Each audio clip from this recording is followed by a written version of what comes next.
Boa noite, meus amigos, boa noite, boa noite. Ao som de Metallica, Mama Said. Pessoal, boa noite, saudações Brasil, como que vocês estão? Vamos começar mais uma live aí, né, de direito constitucional, uma revisãozinha, boa noite. Estamos falando de onde aí? Pessoal que vai viajar pro Acre aí, fazer a provinha lá de delegado, né? Já aí com sangue nos olhos, preparação total. Pará, Rondônia, Manaus, boa noite, mais Manaus na área, Fortaleza, Teresina, Castanhal, não conheço Castanhal, Fortaleza, Brasília, Rio de Janeiro, sempre continua lindo. Vamos abordar vários pontos de direito constitucional, né? Tem um ponto sim de controle de constitucionalidade.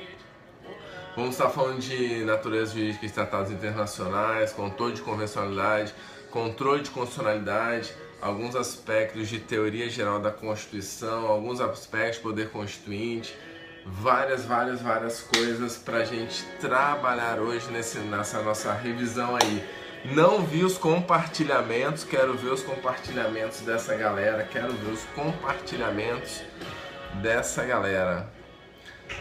Só vou abaixar aqui o som, né? Som de fundo aí, Metallica. Deixa eu desligar aqui. Vamos chamando os amigos, pessoal. Raíssa, acabei de ver aí convidando. Alex também, chamando seguidores. Vamos juntos, meus amigos. Pessoal, vamos começar. Melhor matéria, estou completamente de acordo. Constitucional, sem dúvida, está entre as melhores matérias. Pessoal, antes de começarmos a live, eu vou pedir para vocês anotarem os meus contatos, né? Professor Bruno Zanotti, IG, meu Instagram, BT Zanotti, meu Periscope B Zanotti. Podem anotar meu e-mail, né? Que eu tiro dúvidas por e-mail, sim. Sempre estou aí respondendo o pessoal que manda algumas dúvidas, né, sobre a matéria de direito constitucional.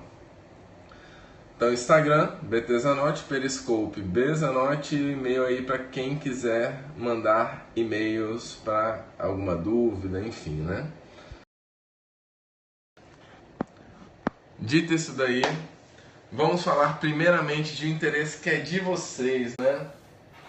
No meu Instagram tá rolando o sorteio desse livro aqui, ó, Delegado de Policiação. É o meu livro que eu tenho em parceria, em coautoria com o delegado Cleopas, né? E o sorteio será sexta-feira. Se você não participou ainda, sugiro você ir lá no meu Instagram e participar. O sorteio será na sexta-feira, meus amigos. E o que todo mundo está me perguntando, professor, quando sai a nova edição do seu livro? Essa edição é a quarta, a quinta edição já está com a editora. Voz de locutor, não, nem tanto. A nova edição ela já está com a editora, né? E está saindo agora em maio a nova edição, né? E um dos temas que estarão, né, na nova edição, é um dos temas. Só abrir aqui um site que eu esqueci de colocar para abrir. Tá abrindo, show. Vou fazer mais um convite para vocês. Eu e Cleopas temos uma coluna chamada Atividade Policial no site Empório do Direito. Você vai em Empório, colunas, está aqui, ó, Atividade Policial. Você vai entrar aqui. Sábado já temos vários artigos bacanas publicados aí, mas sábado vai de interesse de vocês. Na verdade é um tópico de atualização do livro que eu estou jogando aí para a coluna devido ao interesse de todos, né, sobre o tema da nova lei de atividade de investigação privada, né? Investigação privada, a lei que regulamentou o tema no Brasil. Vamos ter uma coluna aí sobre esse tema, né? Então, com julgados, mostrando qual é o entendimento do STF já sobre o tema antes da lei, né? E o que é a lei nova, enfim. Anotem aí, sábado é uma coluna novinha aí para vocês sobre o tema. Né? Sim, esse é um aulão. A gente vai fazer uma revisão agora para o Delta do Acre, né? Delta do Acre. Vamos então, meus amigos. Já falei. Deixa eu ver se eu falei tudo. Aí quem vai fazer o aulão de Mato Grosso, né? Só entrar depois no site do Saber Mais Direito, que nós estaremos lá com um revisaço de véspera, Tá bom, meus amigos? Vamos então ao que interessa. Tem algumas outras notícias para dar, mas isso eu vou dando durante no nosso próprio bate-papo, né? Vamos lá então. Primeiro ponto da live. É um ponto que tem caído com muita frequência, né, relativo ao cargo de delegado de polícia, que é um tema em tese simples, né? Só que as pessoas de forma reiterada se equivocam na hora de responder, né? Primeiro tema da nossa live, que eu vou gastar mais ou menos uns 5 minutinhos, será teoria da recepção, quando a gente trabalha o tema do poder constituinte. Então, se nós trabalhamos poder constituinte, obrigatoriamente você tem que falar de teoria da recepção. O que é a teoria da recepção? Imagine que foi criada uma Constituição nova. Essa Constituição inaugurou um ordenamento jurídico novo. Uma nova Constituição, você não tem leis criadas após a nova Constituição, logo após a criação da nova Constituição. O que se faz necessário, então? Recepcionar as leis antigas dentro do novo ordenamento jurídico, para evitar uma lacuna legislativa, né? E dentro desse tema, pessoal, se estiver travando aí, vocês me avisam para eu poder reconectar, né? Mas me avisam aí se está sendo só um problema com a colega, pode ser a internet dela, mas foi problema generalizado, a gente reinicia a live, não tem problema quanto a isso. Tá não, né? Tá, vamos lá então, seguindo. Beleza. Pessoal, o fenômeno da recepção, então, ele visa evitar essa lacuna legislativa que existiria em razão da nova Constituição, né? Em razão da nova Constituição, né? E exatamente por causa desse caos social que instauraria, diversos diplomas legislativos entram no novo ordenamento jurídico, que passa a nova Constituição dar o fundamento de validade. Só que para incidir a teoria da recepção, existem alguns requisitos. Vamos lá então, que são esses requisitos que vocês não podem errar na hora de fazer a prova. Vamos lá então, meus amigos. Primeiro ponto. A teoria da recepção, você analisa a recepção por dois prismas. Prisma material e o prisma formal. Vamos primeiro para o prisma material. Materialmente, né, diz respeito principalmente ao conteúdo, mas a doutrina aponta 3 requisitos que são necessários para a recepção material, a recepção no aspecto material. Primeiro, o diploma legislativo anterior, ele deve estar em vigência na hora da nova Constituição. Por que ele tem que estar em vigência? Porque, como regra, no direito constitucional não se admite o efeito repristinatório, não se admite a repristinação constitucional, né?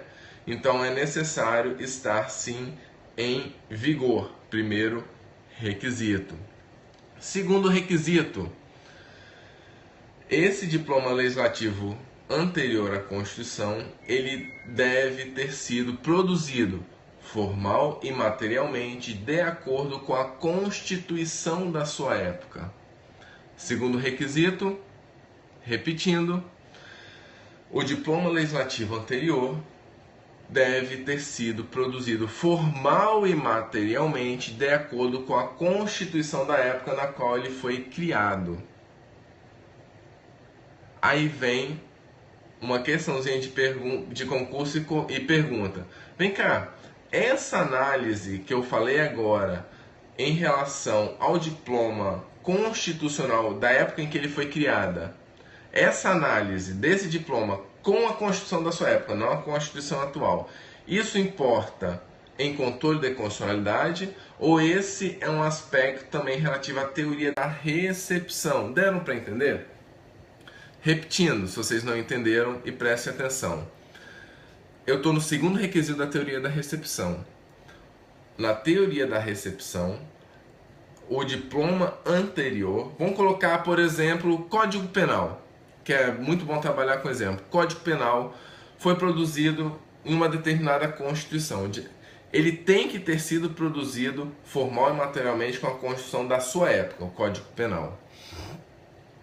Se hoje formos analisar a sua análise material e formal com a Constituição da sua época, isso é teoria da recepção ou isso é controle de constitucionalidade? Já caiu na Defensoria Pública e já caiu na Procuradoria do Estado. Pessoal, isso importa em controle de constitucionalidade. Esse contraponto da legislação em relação à Constituição da sua época é controle de constitucionalidade, mas constitui um dos requisitos para a teoria da recepção, tá bom? Segundo requisito, então, foi esse, do aspecto material. Só respondendo uma pergunta que o colega respondeu, eu não me apresentei no início da live, né? Eu sou Bruno Zanotti, delegado de Polícia do Estado do Espírito Santo, e eu sou professor de Direito Constitucional e também relativo às carreiras policiais, eu trabalho os temas de investigação criminal, né? Tenho esse livrinho aqui, ó, pela editora Juspódio, Controle de Constitucionalidade, que está na 4ª edição. Se vocês quiserem ir lá no site, está com preço bacana no site da editora Juspódio, né? E estou sempre nesses aulões aí em parceria com o Dalmo, relativo às carreiras policiais. Já participei de 5 aulões mais ou menos, né? E dou aula em 3 cursinhos preparatórios para concurso. Seguindo então, voltando. Terceiro então, requisito da recepção material. A legislação anterior à Constituição, ela tem que estar compatível materialmente com a nova Constituição. Ela tem que estar compatível materialmente com a nova Constituição. Aí a grande pergunta que cai no concurso é a seguinte: admite-se uma ADI ou uma ADC, é possível uma ADI questionando legislação anterior a 1988 em face da atual Constituição Federal? Não se admite ADI. Mas, professor, admite-se controle de constitucionalidade? Sim, ADPF. É possível pela via da ADPF. Então, mas para todos os fins é teoria da recepção feito em sede de ADPF. Cuidado com esse detalhe. Esse ponto foi magistratura federal, meus amigos. Então, nós trabalhamos então os 3 requisitos do aspecto material da teoria da recepção. Nós temos também o outro aspecto. Nós temos o aspecto material da teoria da recepção, com esses 3 requisitos que eu trabalhei com vocês, e nós temos agora o aspecto formal. O que é o aspecto formal? No aspecto formal, nós analisamos a espécie legislativa, nós analisamos a natureza jurídica da norma, O que eu quero dizer com isso? Vamos pegar como exemplo o Código Tributário Nacional. O Código Tributário Nacional, ele foi publicado antes de 1988 como uma lei ordinária, A atual Constituição Federal prevê que essa espécie legislativa tem que ser veiculada, tem que ser veiculado por lei complementar. Ou seja, existe uma incompatibilidade na origem e na requisito da nova Constituição. E na origem, lei ordinária, hoje, lei complementar. A Constituição Federal vai recepcionar o Código Tributário Nacional, que apesar de ser lei ordinária, vai ser recepcionado como lei complementar. Começou agora, meu amigo. Fala, Alexandre. Começou agora, estamos no primeiro tópico ainda da live. Então, a teoria da recepção, no aspecto formal, ele vai recepcionar a lei ordinária como lei complementar. Como que isso vai cair no seu concurso? Qual o nome que a doutrina dá para este fenômeno? Esse fenômeno de mudança da natureza jurídica da norma, isso será cair no seu concurso como fenômeno da transmutação da natureza jurídica da norma. Repito, fenômeno da transmutação da natureza jurídica da norma. O mesmo aconteceu com o Código Penal, com o Código de Processo Penal, né? Que ambos eram em sua origem decreto-lei e foram recepcionados pela atual Constituição como lei ordinária, transmutação da natureza jurídica da norma. Beleza, meus amigos? Esse é o primeiro ponto para vocês nunca mais errarem na prova de vocês, teoria da recepção. Seguindo então, deixa eu pegar só meu roteirinho aqui. Segundo ponto. Pessoal, esse é um ponto que sempre cai em concurso para delegado de polícia. Dos últimos 4 ou 5 concursos, caiu em 2. Qual é esse tema? É um tema que não é difícil, mas tal como no anterior, se você não se atentar para detalhes, você vai errar na sua prova. Anotem aí, o tema agora que nós vamos trabalhar é perspectivas e sentidos da Constituição. Perspectivas e sentidos da Constituição. Não é Coca-Cola, é água. De lá do joguinho do Camarão e Brasil. Fui pé quente, Brasil ganhou do Camarão na Copa do Mundo aqui. O último requisito material pior que eu não vou lembrar qual foi a ordem que eu falei, né? Mas depois você pega na reprise aí e anota, não tem problema não. Desculpa, eu não memorizei, né? Já fiz uma... O colega perguntou se cai controle de constitucionalidade no Mato Grosso. Eu fiz uma live sobre isso. No meu Periscope. Cai sim. Tá lá o motivo, a explicação por que cai controle de constitucionalidade no concurso de Mato Grosso. Seguindo então. Pessoal, quando a gente trabalha em sentidos da Constituição, cai também no Mato Grosso. Quando cai sentidos da Constituição, o edital do Acre ele pede somente 3 sentidos da Constituição, né? Nós temos sentidos clássicos, nós temos sentidos modernos, né?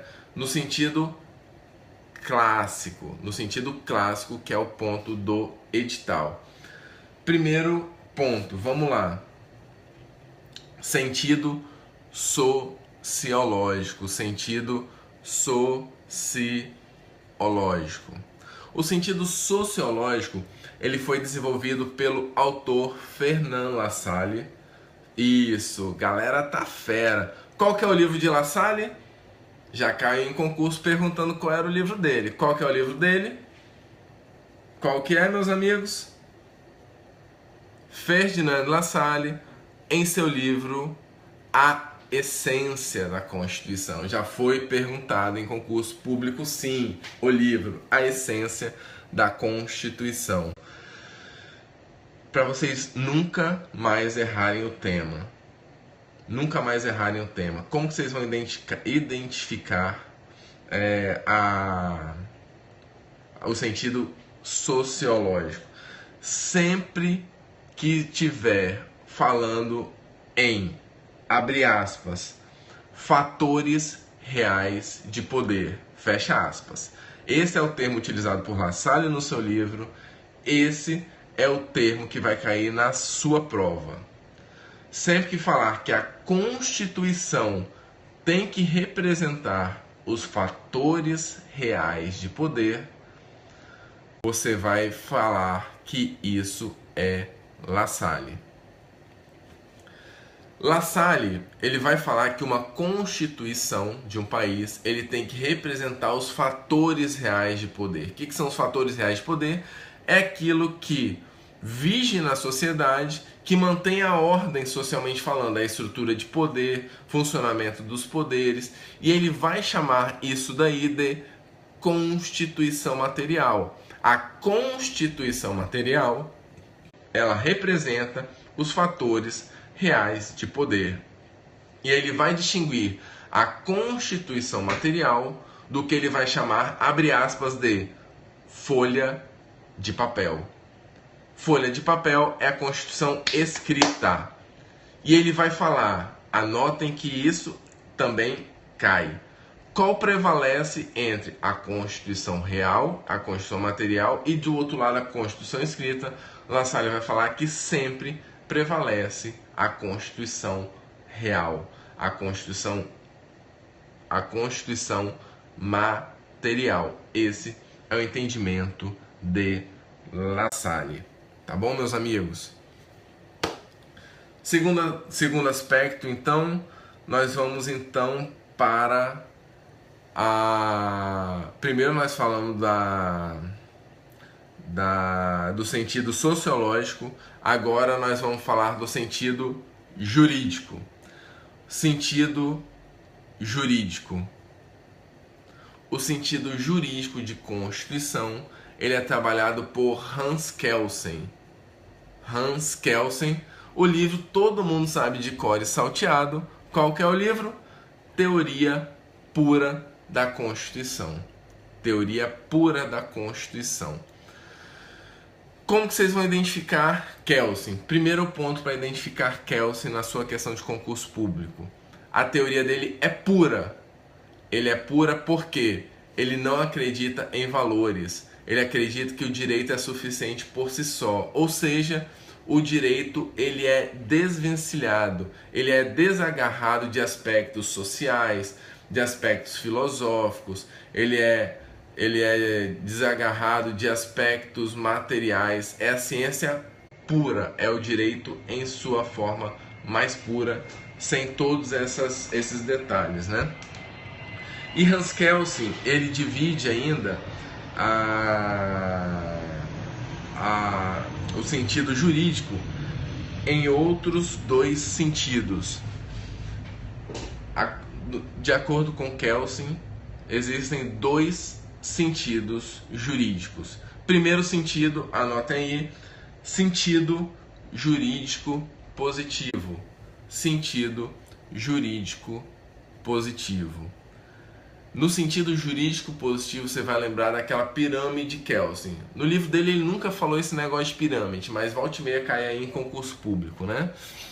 E você vai lembrar da Constituição como o ápice do escalão normativo positivado. Esse é o termo que vai cair na sua prova. O ápice do escalão normativo positivado, né? O outro sentido, esse é o sentido jurídico positivo. O outro sentido é o sentido lógico jurídico. Lógico jurídico. Sentido lógico jurídico. No sentido lógico jurídico, nós vamos buscar o sentido, o que dá fundamento à Constituição. E Kelsen vai afirmar que o fundamento da Constituição é a norma hipotética fundamental. A galera aí tá sagaz. Norma hipotética fundamental. Se tiver norma hipotética fundamental, é sentido lógico jurídico. No sentido lógico jurídico. Ele é o que dá fundamento à Constituição, né? E vamos então para o terceiro sentido de construção, que é o sentido político. Sentido político, já falamos do sociológico. Sentido político, que tem como um dos seus principais autores o Carl Schmitt. Carl Schmitt. Grande Dalma, acabou de dar o ar da graça aí, né, parceiro? Demorou, hein? Já falei de Mato Grosso aí pro pessoal. Coloca aí o link, Dalma, para quem quiser participar depois do nosso aulão aí que vamos fazer lá no Mato Grosso, né? A galera que tiver interessada, coloca aí o link pra galera participar e poder fazer a inscrição do aulão do Saber Mais Direito para delegado do Mato Grosso. Pessoal, sentido político. Nós temos então Carl Schmitt. Qual que é o livro dele? Aí, ó, aulão aí, ó, pessoal, www.sabermaisdireito.com. Seguindo, qual que é então no sentido político? No sentido político, nós temos Carl Schmitt e o seu livro Teoria da Constituição. Teoria da Constituição, né? E ele vai falar o seguinte, que a Constituição constitui, e esse é o termo que vai cair na sua prova, o conjunto de decisões políticas do Estado. Conjunto de decisões políticas do Estado. Quais são, meus amigos, essas decisões políticas do Estado? São todas aquelas decisões centrais relativas à estrutura do Estado, atribuições, competências, direitos fundamentais, né? Toda aquela que representa o centro mesmo. E todas as demais matérias que não são essas decisões políticas do Estado, né? Schmitt vai afirmar que elas são meramente leis constitucionais. Leis constitucionais. Então, Schmitt distingue, de um lado, Schmitt distingue, então, de um lado, a Constituição, como aquele conjunto de decisões políticas, e, por outro lado, aquelas leis que elas são constitucionais, que são os demais temas da Constituição tratados, que não são aquelas decisões políticas centrais do Estado. Tá bom, meus amigos? Então nós finalizamos aí os 3 sentidos de Constituição que estão no edital. Pessoal, vamos lá então, seguindo. Quero agora tratar com vocês um tema relativo, que também sempre cai, relativo a ações constitucionais. Terceiro tema da live, ações constitucionais, meus amigos. Calma que nós vamos chegar no controle daqui a pouco, parceiro. Daqui a pouco, não se preocupe. Ações constitucionais. E o tema é hipóteses de cabimento de habeas corpus. Hipóteses de cabimento de habeas corpus, meus amigos. Esse é um tema também que cai com muita frequência. Hipóteses de cabimento de habeas corpus. Primeira hipótese de cabimento de habeas corpus, anotem aí, súmula 693 do STF. Súmula 693 do STF, que diz o seguinte: não cabe HC contra decisão condenatória pena de multa ou relativa a processo em curso de infração penal a que a pena pecuniária seja única cominada. Ou seja, não cabe HC se a pena for somente de multa ou se for somente de forma pecuniária. Não cabe habeas corpus. Segundo ponto, e a lista é grandinha, meus amigos, vamos lá. A maior parte dela é jurisprudência do STF. Segundo ponto, súmula 695 do STF. Súmula 695 do STF. Não cabe HC quando já extinta a pena privativa de liberdade. Não cabe HC quando já extinta a pena privativa de liberdade.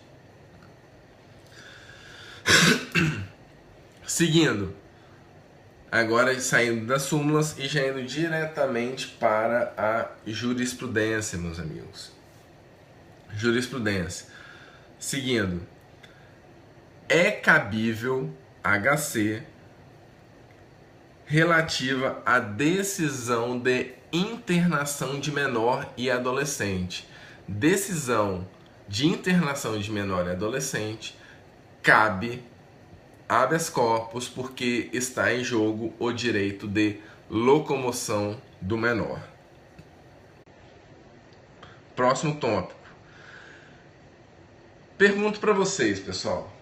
É cabível habeas corpus para questionar lei em tese?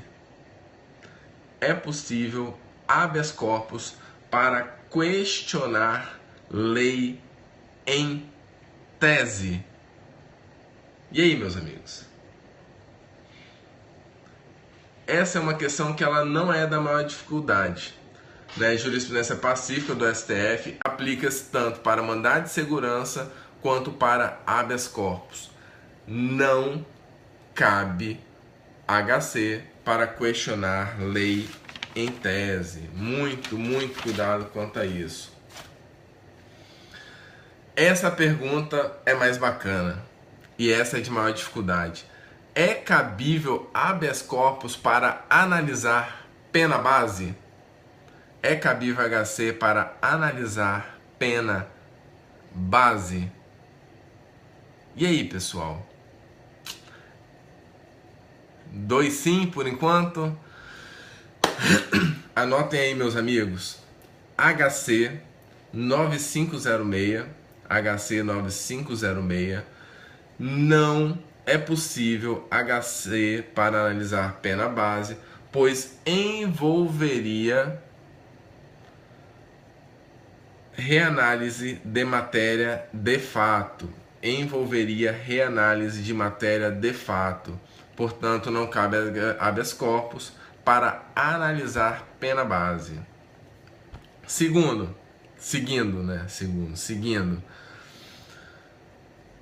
Não, já vou dar a resposta nessa, né? Já dei a resposta, aliás.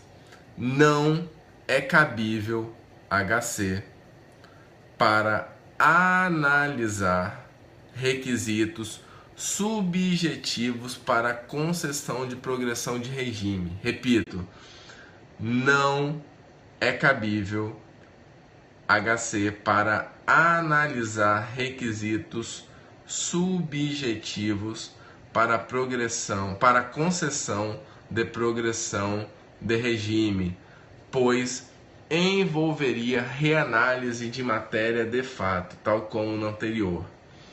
Anotem aí, HC 91440. 91440. Um ponto também que é pacífico do STJ, que eu já vi também caindo em concurso público, né? Não cabe HC com a finalidade de revisar súmulas do STJ ou do STF. Repito, não cabe HC com a finalidade de revisar súmulas do STJ que fundamentam determinada prisão. Não cabe HC para revisar súmulas do STJ que fundamentam eventual prisão. Anotem aí, RHC 92886. 92886. Seguindo, não é cabível HC para analisar cabimento de sequestro, sequestro de bens, bloqueio de valores e confisco. Não é cabível, repito, anotem aí, não é cabível HC para analisar cabimento de sequestro de bens, bloqueio de valores e confisco. Por quê? Porque não existe risco à liberdade de locomoção. O que está em jogo são questões meramente patrimoniais, né? HC, anotem aí onde foi decidido isso. HC 103.823. HC 103.823. Seguindo, meus amigos. Essa é bacana e pergunto para vocês. É cabível habeas corpus? É cabível HC? Pergunta. É cabível HC para impugnar validade de decisão judicial que decreta a quebra de sigilo bancário? O juiz decretou a quebra de sigilo bancário. Dessa decisão da quebra do sigilo bancário, cabe habeas corpus? E aí, pessoal? Cabe ou não cabe habeas corpus? Não, 2 não, 3 não. Essa questão foi questão do CESP. É um tema antigo do CESP, por sinal. Já caiu em 2 ou 3 concursos do CESP, né? E ele é fundamentado na jurisprudência do STF. É cabível. E o STF argumentou que é cabível porque pode levar a uma medida de prisão. Esses dados podem fundamentar uma medida de prisão futura, né, por causa disso. E eu não anotei aqui o julgado do STF, mas eu tenho no meu material de aula. Acabei que eu esqueci. Se vocês quiserem julgado do STF sobre esse tema, manda para mim um e-mail que eu enviarei para vocês, está no meu material. Eu não anotei aqui nesse tópico que eu estou falando aqui com vocês, tá bom, meus amigos? Seguindo então, meus amigos, vamos entrar agora. Para quem não anotou meu e-mail, deixa eu passar aqui de novo, ó. Pode anotar meu e-mail aí, btzanote@gmail.com, tem meu IG e meu Periscope. Verdade, posso colocar o julgado no Instagram assim que eu terminar a live ou no mais tardar amanhã de manhã. Ele vai estar no meu Insta, anotem aí o Insta também, que ele vai estar no Insta, tá bom, pessoal? Então, e agora eu vou entrar no tema que o colega pediu pra gente trabalhar, relativo a controle de constitucionalidade, o terror da galera que estuda constitucional, né? Pessoal, tem neguinho que fala que controle de constitucionalidade e a mão até treme, né? Quando fala em controle. Mas é um tema tranquilo, mel na espeta, não dá nem pra errar, né? Pessoal, antes, só falar aqui rapidinho. Já anotaram meu e-mail? Eu também estou fazendo um trabalho de coaching, né? Caso você queira conhecer meu trabalho ou mesmo conversar comigo sobre o tema, já faço acompanhamento de alguns alunos aí, se você estiver interessado, principalmente para as carreiras policiais, né? Trabalhamos com peça, discursiva, enfim, que a gente tira as dúvidas, tá bom? Vamos então para o tema de controle de constitucionalidade. Pessoal, um tópico que eu escolhi de controle para nós trabalharmos hoje é de respeito ao efeito vinculante. Se você quiser, inclusive, aprender realmente controle de constitucionalidade, sugiro o meu livro, né, Controle de Constitucionalidade para Concurso, pela editora Juspódio. Está na 4ª edição, meus amigos. Livro bem bacana, né? Fica aí o convite para vocês conhecerem minha obra. Seguindo então, pessoal, controle de constitucionalidade, e o tópico é relativo ao efeito vinculante do controle de constitucionalidade. Mas eu vou tratar com você, na verdade, as exceções aos efeitos vinculantes, né? Que é um tema que também tem sido bem presente. Vamos lá então, pessoal. O efeito vinculante, ele exatamente busca garantir o respeito ao julgado do STF, né? Se ele decidiu, todo mundo, administração pública e poder judiciário, tem que obrigatoriamente seguir, né? Só que eu quero trabalhar aqui com vocês as exceções ao efeito vinculante do Supremo Tribunal Federal. Essas exceções estão dentro do que a doutrina chama de teoria da fossilização. Teoria da fossilização. Ou seja, são saídas constitucionalmente previstas para não fossilizar a Constituição, para ser possível a alteração do efeito vinculante. Então, essas exceções ao efeito vinculante buscam evitar a fossilização da Constituição, que o conceito dela ficasse fossilizado em determinadas decisões dos tribunais, principalmente do Supremo Tribunal Federal, né? Então, são saídas previstas no ordenamento jurídico para possibilitar a caminhada e alteração dos entendimentos. Vamos então às exceções, pessoal. Vamos então. Primeira exceção. Não é a mesma coisa que modulação de efeitos, não, meu amigo. Não é a mesma coisa, são temas completamente diferentes. Vamos então, primeira exceção. A primeira, só para responder a pergunta do colega, a modulação de efeitos, ela diz respeito ao efeito ex tunc, a mudança do efeito que é tido como regra, que é o efeito ex tunc, né? Possibilidade ou não de retroagir, modulação em relação a determinado grupo de pessoas, modulação no tempo, né? Nós não estamos trabalhando aqui o efeito ex tunc e as suas variações. Nós estamos trabalhando com o efeito vinculante. São coisas diferentes, né? Então, muito cuidado com esse detalhe. Primeira exceção, então, ao efeito vinculante é o que a doutrina vai chamar de overruling. Overruling. O que é overruling?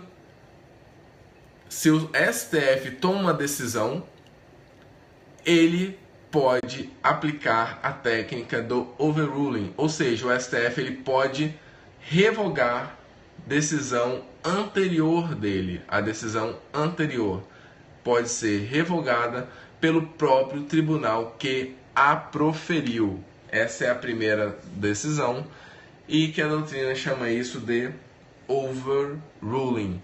E dentro desse tópico, exatamente, overruling consiste na superação do paradigma por uma nova decisão.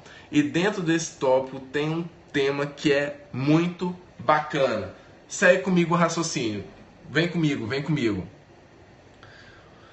O STF tomou uma decisão e declarou constitucional a norma, com efeito vinculante em sede de uma ADI. O STF falou que é constitucional, efeito vinculante. Um juiz de primeira instância não respeita a decisão e toma uma decisão contrária ao Supremo Tribunal Federal.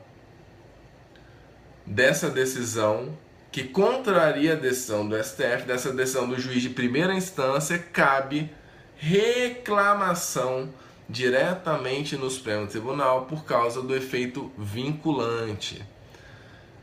Nessa reclamação, quando os ministros forem julgar essa reclamação, a pergunta é, quando os ministros forem julgar essa reclamação, eles podem, em sede dessa reclamação, reanalisarem a constitucionalidade da norma ou eles são obrigados a cumprir aquilo que foi previamente determinado, ou foi aquilo que foi previamente determinado?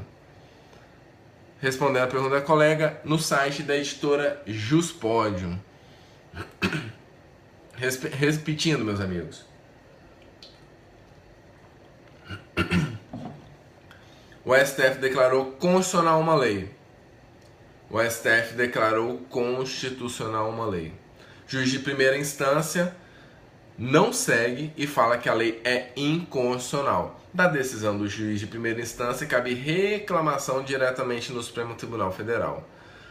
No âmbito dessa reclamação, o STF pode rediscutir a constitucionalidade ou a reclamação, ou os ministros têm que dar executoriedade à decisão tomada em sede da ADI, que declarou constitucional a norma.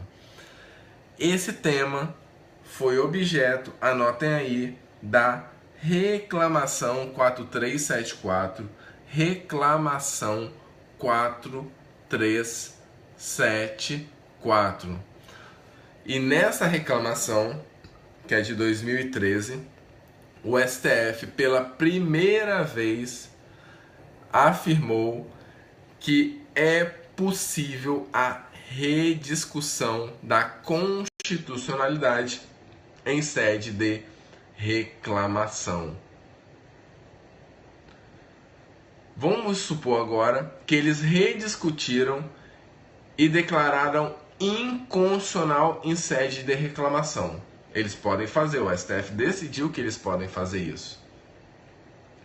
Minha pergunta para vocês é: nessa reclamação do Supremo Tribunal Federal, que ele declarou a norma inconstitucional, revogando o paradigma anterior, essa decisão na reclamação, ela tem eficácia vinculante? A pergunta é essa, meus amigos. Essa decisão na reclamação, que revogou a decisão anterior e falou que a norma era inconstitucional, essa decisão na reclamação tem eficácia vinculante? E aí?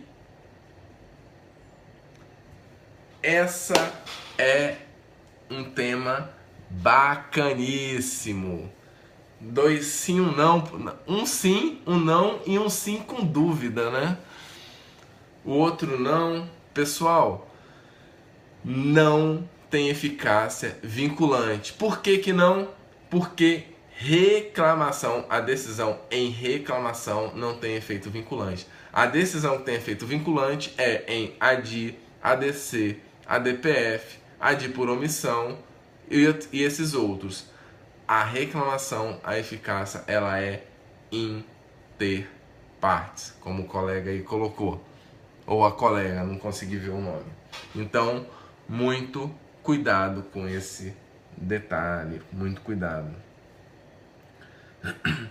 Seguindo então, vamos então para o segundo ponto da exceção, do efeito vinculante, né?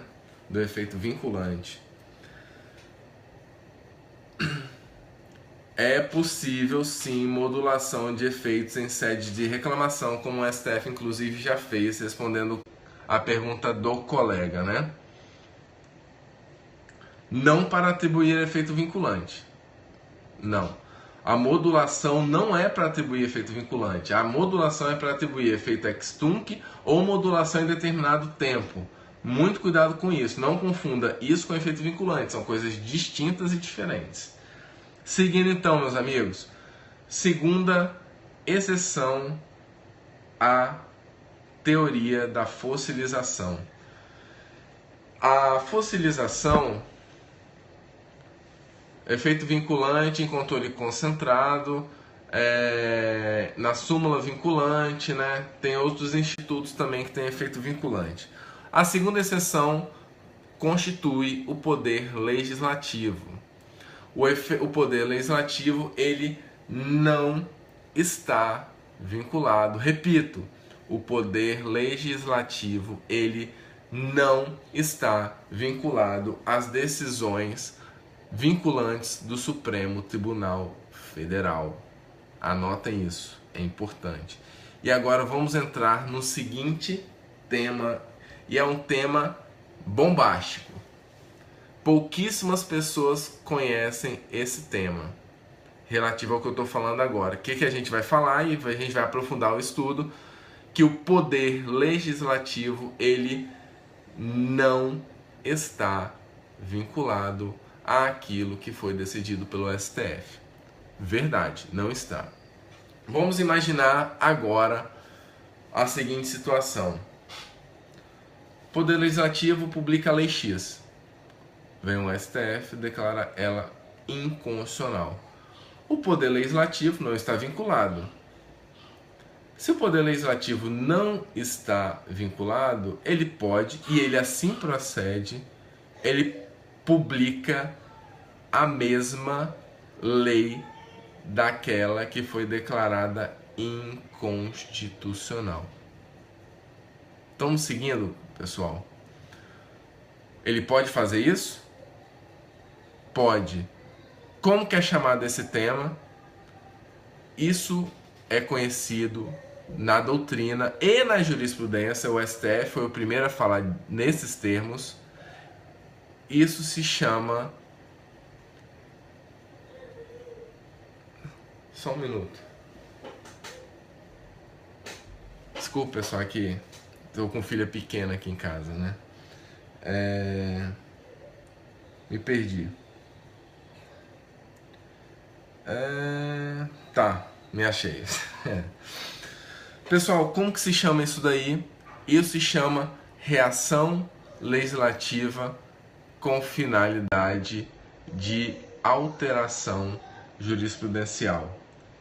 Anotem aí, reação legislativa com finalidade de alteração jurisprudencial. Repito, reação legislativa com finalidade de alteração jurisprudencial.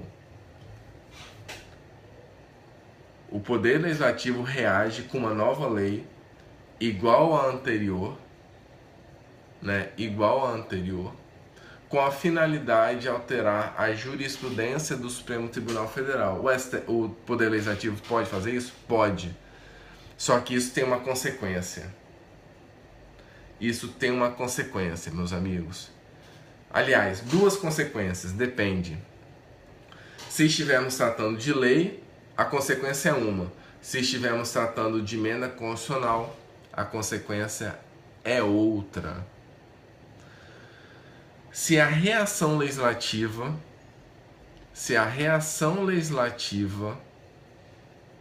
ocorrer por meio de uma lei, o STF fala que esta lei gozará de presunção. Anotem isso. O STF afirma que essa lei gozará de presunção relativa de inconstitucionalidade. Presunção relativa de inconstitucionalidade. Presunção relativa de inconstitucionalidade. Cabendo ao Poder Legislativo,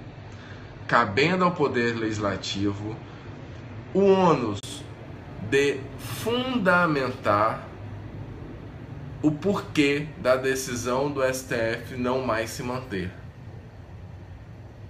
Cabendo ao Poder Legislativo o ônus da decisão do STF não mais se manter. Não mais se manter.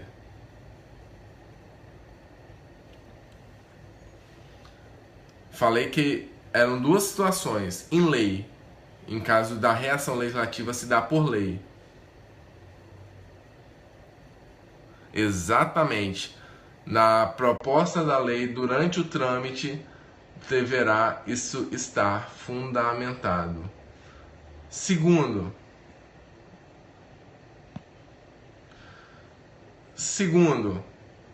eu falei da lei primeiro, que goza de presunção relativa de inconstitucionalidade. E se a reação legislativa se der por emenda constitucional?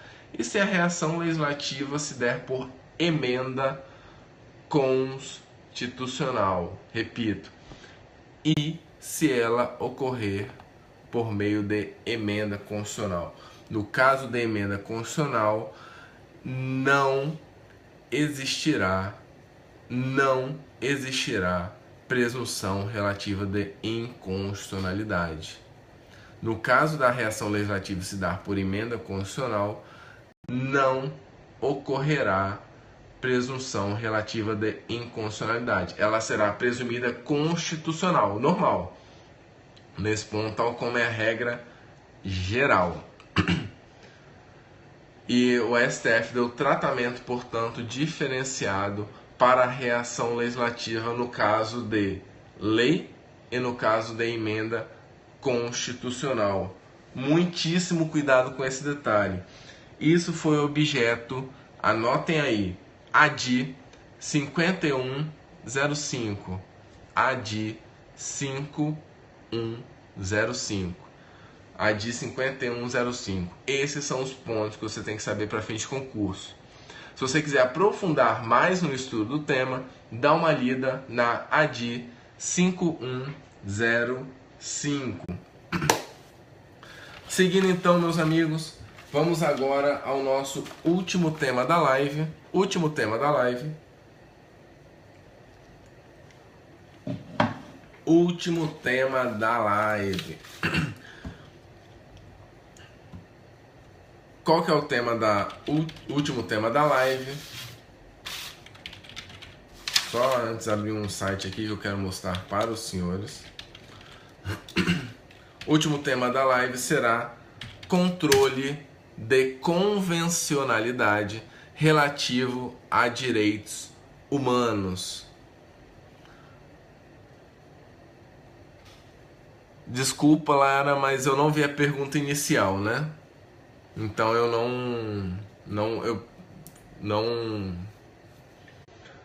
não vou conseguir te responder porque eu peguei a pergunta no meio. Pessoal, olhem aqui um convite que eu quero fazer para vocês. Tema da live. Eu faço parte, junto com outros colegas, diz aqui, ó, projetodelegado.com.br. Vamos estar lançando sexta-feira da semana que vem o segundo projeto delegado, o delegado 2.0. O primeiro projeto já acabou e o segundo começa a semana que vem, né? Semana que vem. Na sexta-feira é o lançamento dele. Anotem aí, né? Para vocês ficarem ligados que vai ter muita coisa bacana aí para vocês. Se vocês quiserem saber o que foi o primeiro projeto delegado, você vem aqui, a prova gratuita. Você vai receber 50 questões. Vocês podem até utilizar essa prova gratuita para fazer um simulado para a provão do Acre. Olha que bacana. Vocês vão no link aqui. Vocês vão receber no seu e-mail a prova gratuita e o caderno de respostas comentado com mais de 60 páginas de todas as questões comentadas com jurisprudência, lei, projetodelegado.com.br. É bom que vocês já vão treinando aí, vocês podem fazer um simuladão, tá bom, pessoal? O último tema da live, que é controle de convencionalidade. O que significa controle de convencionalidade, meus amigos? Para vocês nunca mais errarem esse tema. Conceito. Primeiro tópico. Conceito.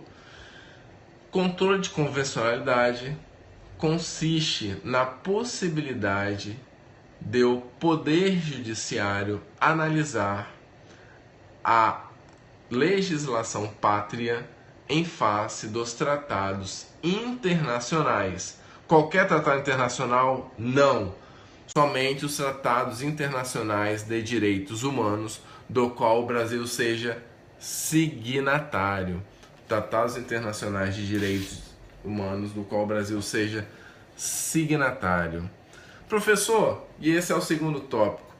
Quando teve início no Brasil o controle de convencionalidade? Quando teve início no Brasil o controle de convencionalidade?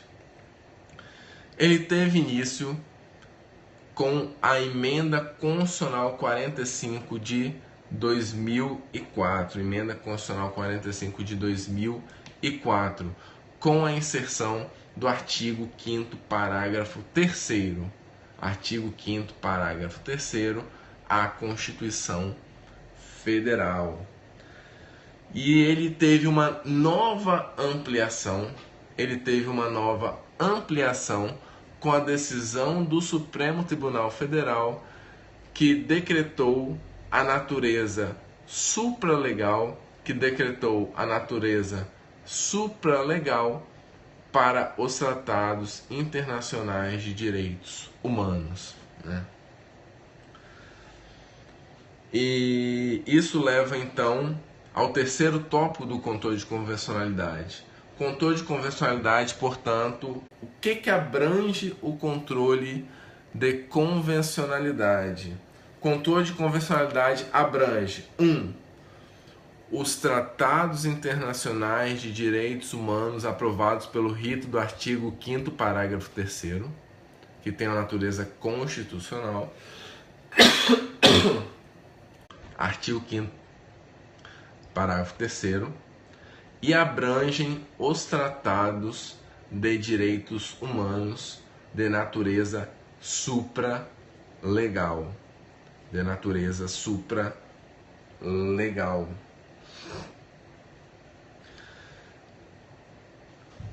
Quarto tópico: consequência do controle de convencionalidade.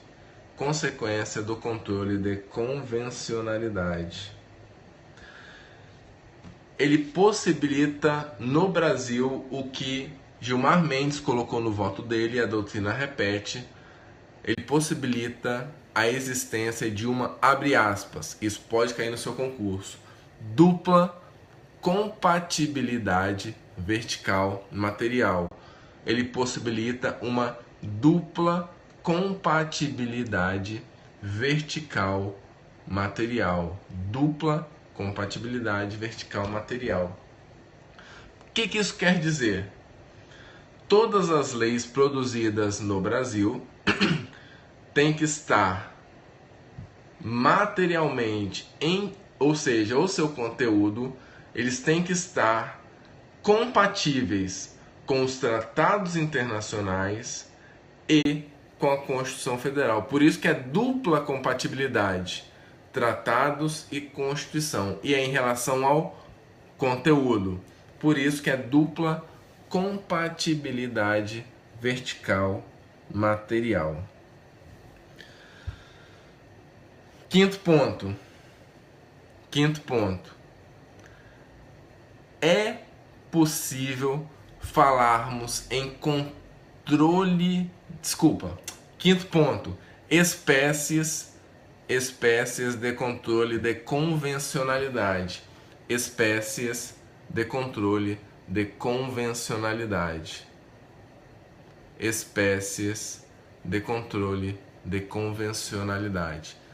Primeiro ponto, primeira espécie, controle concentrado de convencionalidade. Controle concentrado de convencionalidade. Pessoal, uma observação muito importante. Controle concentrado de convencionalidade são exatamente as mesmas ações do controle concentrado de constitucionalidade. A gente está falando em ADI, ADC, ADPF, entre outros. O controle concentrado de convencionalidade somente é possível em relação aos tratados de direitos internacionais que tenham natureza de norma constitucional. Não é possível controle concentrado de convencionalidade em relação às normas, aos tratados internacionais que tenham natureza supralegal. Muito cuidado com isso, tá bom? Primeira espécie, portanto, controle concentrado de convencionalidade. Segunda espécie, controle difuso de convencionalidade. Controle difuso de convencionalidade. No controle difuso de convencionalidade, tem dois pontos, na verdade, que eu tenho que analisar com vocês. Primeiro ponto, dentro do controle difuso de convencionalidade. Aplica-se a cláusula de reserva de plenário? A cláusula de reserva de plenário ela é regulada pelo artigo 97 da Constituição, que diz o seguinte: somente pela maioria dos membros o tribunal pode declarar a inconstitucionalidade de uma lei. Volto à pergunta: aplica-se a cláusula de reserva de plenário em relação ao controle de convencionalidade? Resposta: somente e exclusivamente nos tratados internacionais de direitos humanos que tenham natureza constitucional, que passaram pelo rito do artigo 5º, parágrafo 3º. Somente em relação a esse se aplica a cláusula de reserva de plenário. Se for qualquer outro tratado, não se aplica a cláusula de reserva de plenário no controle difuso. Exatamente por isso que o STJ, uma turma do STJ, declarou inconvencional o desacato. Uma turma do STJ poderia fazer? Sim, porque a inconvencionalidade do desacato deu com base no Pacto de São José da Costa Rica, né? E, portanto, pode sim ser feito sem a cláusula de reserva de plenário. Segundo ponto, em relação ao controle difuso de convencionalidade. Pergunto: aplica-se o artigo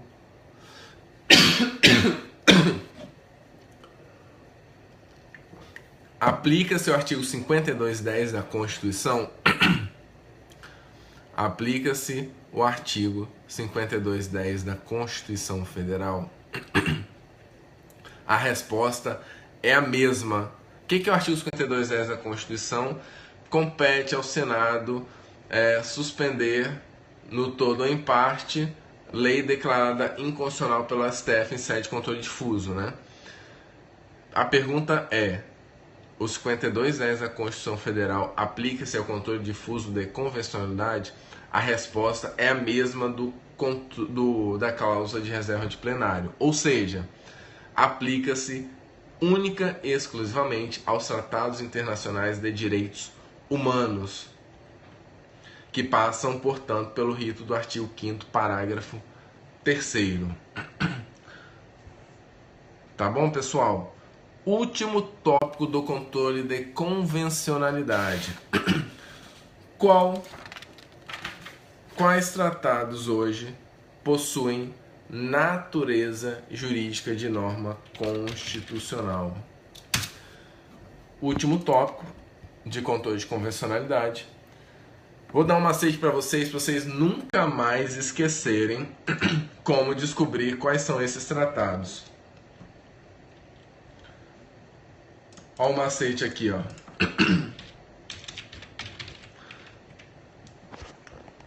Vocês vão jogar Constituição Federal, vai abrir Constituição Federal, vai vir o primeiro tópico aqui, o link do Planalto.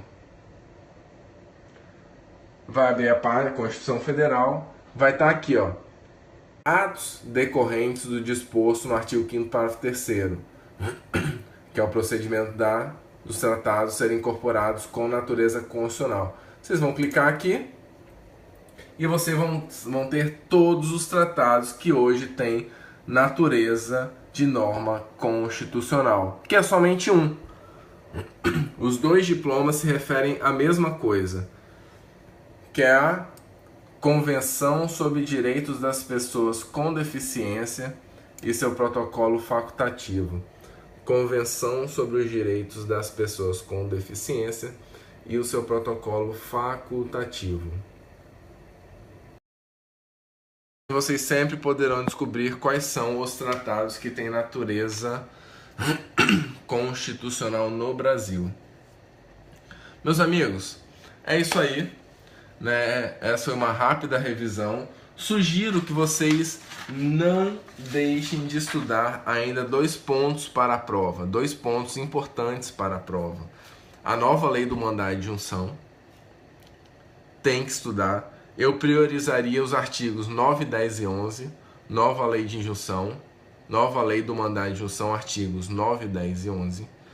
Estudem também responsabilidade do presidente da República e parlamentares, responsabilidade do presidente da República e parlamentares, e por fim, processo legislativo, emenda constitucional e lei ordinária e complementar. Né? Esses tópicos são os principais tópicos aí adicionais aos que eu falei aqui, que vocês têm que ir muito bem para a prova. Só isso aí. Agradeço a permanência de vocês até esse momento, né? Quase uma hora aí de live, mais de uma hora e 10, né? Pessoal, um grande abraço, uma boa semana. Vocês vão fazer uma prova lá no Pará. Desde já, uma boa prova. Vai em paz, vai tranquilo, né? Acredite em você. Você pode, você consegue. Depende só de você, meus amigos. E no que precisar, podem mandar e-mail, tá? Que eu estou sempre aí à disposição. No Acre, desculpa. Isso aí. Boa prova e depois me dão aí um retorno de como foram. Espero que todo mundo vá muito bem. Aquele abraço. Tchau, tchau, pessoal, e uma boa semana.